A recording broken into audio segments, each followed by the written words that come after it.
Our first panel is an auditor from EY, Ilyana Nasir. Our second panel is an accountant from Deloitte, Pungkodi Khalidas. And our last panel is an accounting student from University of Malaya, Lau Weijing. Assalamualaikum and good morning to everyone. Welcome to Let's Talk session. I know everyone is very eager with today's issue because we will discuss a very famous issue which is Satyam Computer Service Scandal. Today, I will bring you three panel with us for discussing on this issue. First, we have an auditor, and second, we have accountant, and lastly, we have student from University of Malaya. The chairman, Ramalinga Raju, resigned as the chairman after reveals that he had systematically falsified the account of the company. Raju putting out a confessional statement admitting fraud that roughly 1.5 billion US dollar of the firm past funds were non-existent. So let's begin with our first question. I would like to ask Miss Ilyana, as we know that this issue involving an unethical behavior inside the organization itself. So can Miss Ilyana explain a little bit about an ethical issue involved in the company and how it actually affects the company? Hello, Ms. Hadira. Okay, today I would like to explain about the chronology, what happened in chronology to Satyam Computer Services Company. So, Satyam Computer Services Company is actually detected with unethical behavior because they start to do fraud to the company. So the company have been charged with several offences in criminal conspiracy, that breach of trust and also forgery. So let's begin with the chronological issue. So this issue began when the chairman, Ramalinga Raju, confessed to fudging of Satyam Computer Services account. And on 9 January 2009, the chairman and his brother was arrested by Andhra Pradesh Police. So on 10 January 2009, the company law board bars Satyam from functioning and appoint 10 nominal directors. While on 13 January 2009, Government of India orders Serious Fraud Investigation Office to probe this scandal, while arrested Satyam and keep in judicial custody. On 17 February 2009, Satyam cases handed over to CBI. Raju get bail from Supreme Court as CBI fails to file the charge sheet after 33 months of Raju being arrested. On 2013, where the Mahindra Satyam merged with Tech Mahindra, creating a new entity with revenue of 2.7 billion. But this is not stable because later on, his wife, Nandi Raju, and his son, Teja Raju and Rama Raju, were convicted by Economic Offences Court for default in payment of income tax. So the last event, Ramalinga Raju and 9 other sentences to 7 years vigorous imprisonment in connection with the case brought by CBI. And they has been fined by the court 55 million rupees each. So this is the latest updated from for the company. They have been in prison and arrested for 7 years.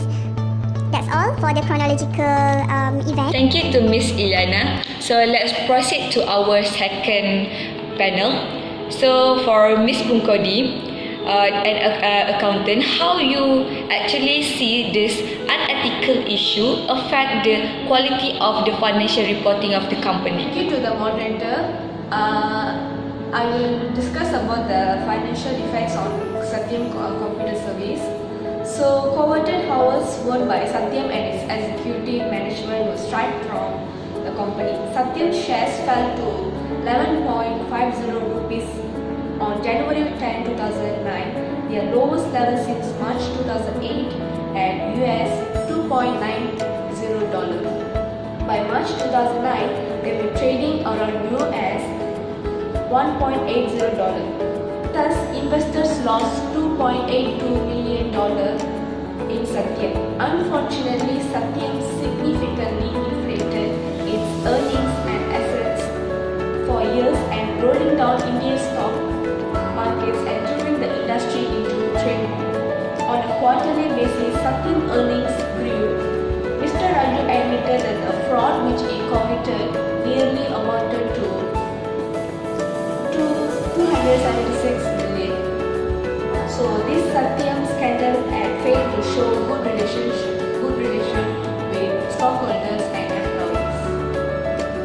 thank you to Ms. Mukodi.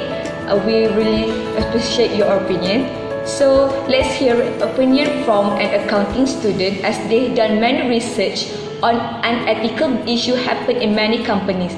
So Ms. Lawedin, what is your opinion about this unethical issue?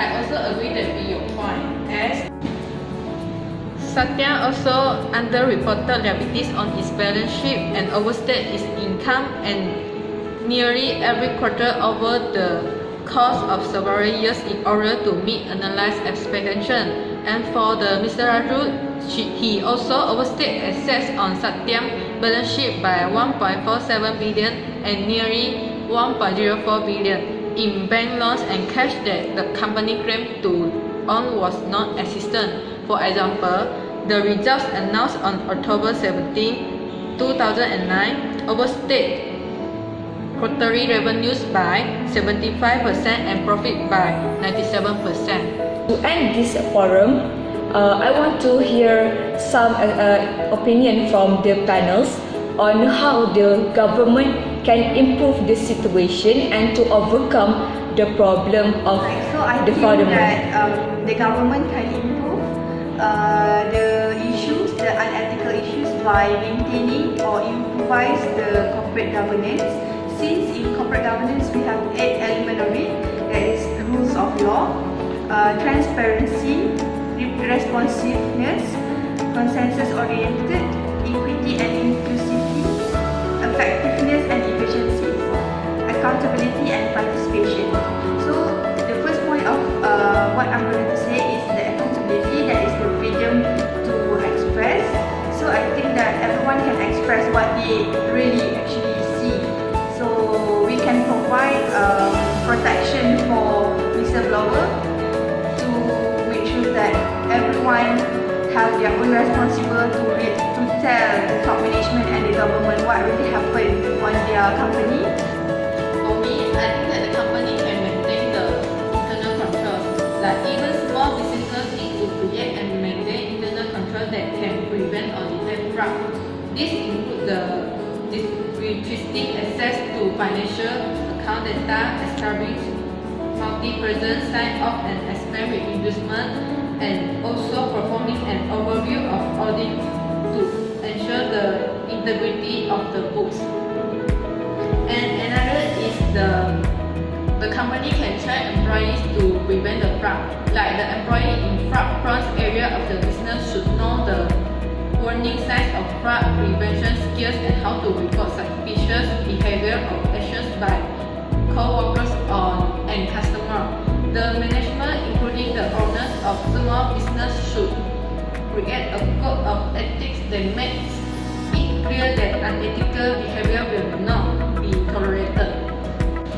So as an accountant, I would advise to all public companies that if your account are not balancing or if something seems to inaccurate, even if it's just a little bit difference, it is worth investigating. Dividing responsibilities across the team of people makes it easy to detect irregularities. Then all public companies must be careful when selecting executives and top level managers because these are the people who set the tone for the company.